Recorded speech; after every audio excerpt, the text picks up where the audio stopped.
Après une semaine de dialogue diplomatique, de négociations et de lobby parfois intenses, les 10 ministres des Affaires étrangères de l'Association des nations de l'Asie du Sud-Est et plus d'une dizaine de pays avaient été conviés à vivre l'expérience du talent artistique de l'Asian.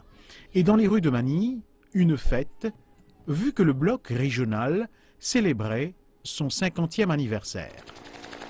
Toutefois, l'un des problèmes les plus pressants, le terrorisme, et l'actuel champ de bataille est dans la ville de Marawi, au sud des Philippines, où les militaires, avec le soutien de la communauté internationale, se battent contre les militants affiliés au groupe État islamique.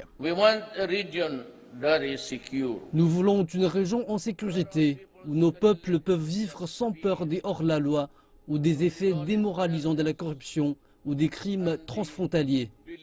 Avec les récentes sanctions des Nations Unies sur la RPDC le week-end dernier, coïncidant avec la rencontre diplomatique de Manille, ce en présence du ministre des Affaires étrangères de la RPDC, Ri Yong Ho, le programme d'armement nucléaire de la RPDC a définitivement volé la vedette et les ministres des Affaires étrangères ont en chœur condamné la démarche. Cela a même dominé l'adoption du cadre d'un code de conduite sur la situation en mer de Chine méridionale, qui au point de vue de la Chine et de l'ASEAN constitue un progrès majeur.